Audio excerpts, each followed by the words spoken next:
Assalamualaikum warahmatullahi wabarakatuh. Alhamdulillahi rabbil alamin. Wassalatu wassalamu ala ashrafil anbiya'i wal mursalin, nabiyina Muhammadin wa ala alihi wa ashabihi ajma'in, amma ba'du.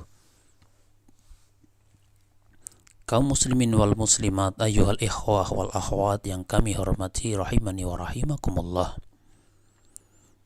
Alhamdulillah, kita bersyukur kepada Allah Ta'ala atas limpahan nikmatnya kepada kita, sehingga kita masih bisa beribadah kepada Allah Subhanahu wa Ta'ala. Salawat serta salam semoga tetap terlimpah kepada Nabi kita, Nabi Muhammad Sallallahu Alaihi Wasallam, beserta keluarganya, para sahabatnya, dan para pengikutnya sampai akhir zaman. Ikhwani wa akhwati yang kami hormati rahimani wa rahimakumullah. Pada kesempatan kali ini kita akan melanjutkan pembahasan dari syarah kitab Matan Al-Ajurumiyah, syarah dari beliau Asy-Syaikh Muhammad bin Shalih Al-Utsaimin rahimahullah. Pada kesempatan kali ini kita memasuki yaitu perkataan mu'alif tentang bil wad'i. Qauluhu bil wad'i muraduhu bil wad'i amrani. Perkataan musannif atau penulis kitab dalam hal ini adalah Al-Imam As-Sanhaji rahimahullah, ketika beliau mengatakan bil wad'i, yaitu pada ta'rif atau definisi kalam, al-kalamu huwa lafdzul murakkabul mufidu bil wad'i. Nah, di situ ada kalimat bil wad'i. Maka bil wad'i, yang dimaksud dengan bil wad'i oleh musannif itu ada dua hal atau ada dua perkara. Kita lihat satu persatu. Al-awwalu, yang pertama, an yakunal wadi'u lahu qasidan wad'ahu. Orang yang menyusun kalam tersebut sengaja mengungkapkannya. Ya, simpel saja. Orang yang berbicara tersebut dia punya niat ketika dia berbicara. Ya, dia menyengaja. Sehingga fakharaja bidzalika kalamus saqrani wal majnuni wan naimi wal hadhi. Sehingga perkataannya orang yang mabuk, orang gila, dan orang yang tidur, serta orang yang al-hadhi, yaitu mengoceh, berbicara tidak karuan, yaitu semua tidak termasuk kalam. Fa innahu la yusamma kalaman, ya, tidak termasuk kalam serta tidak bisa dinamakan kalam.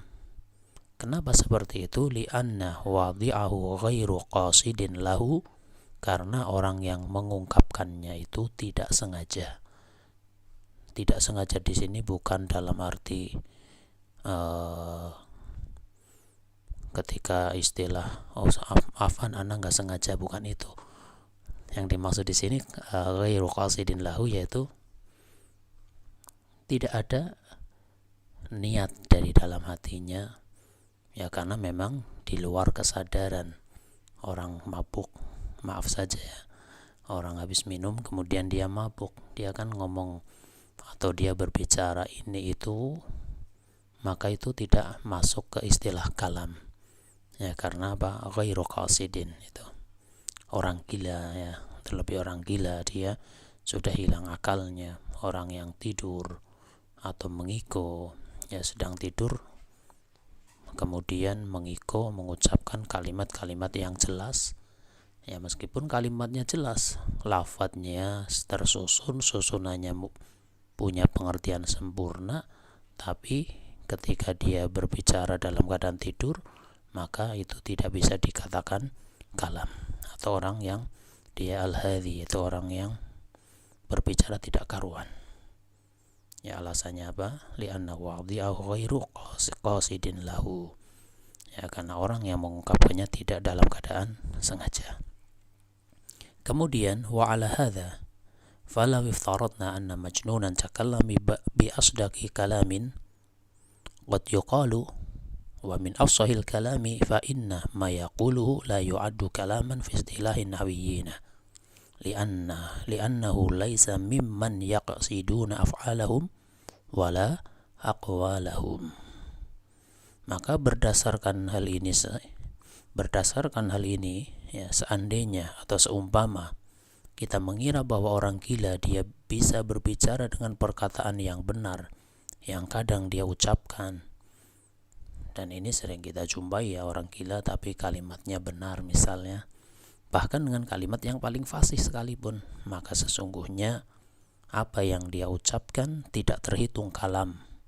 Ini menurut istilah para ahli nahwu. Karena orang gila tidak termasuk orang yang punya maksud terhadap perbuatan dan perkataannya. Ya. Karena orang gila itu ketika berbuat, ketika berkata, maka itu di luar kesadarannya. Ya. Ini yang pertama. Apa kesimpulan yang pertama? Yang pertama yang dimaksud dengan bil wad'i intinya adalah bil qasdi, yaitu dengan sengaja. Sehingga yang namanya kalam itu harus diucapkan dalam keadaan sadar, seperti itu. Diucapkan dalam keadaan sadar. Ketika di luar kesadaran, maka tidak terhitung sebagai kalam.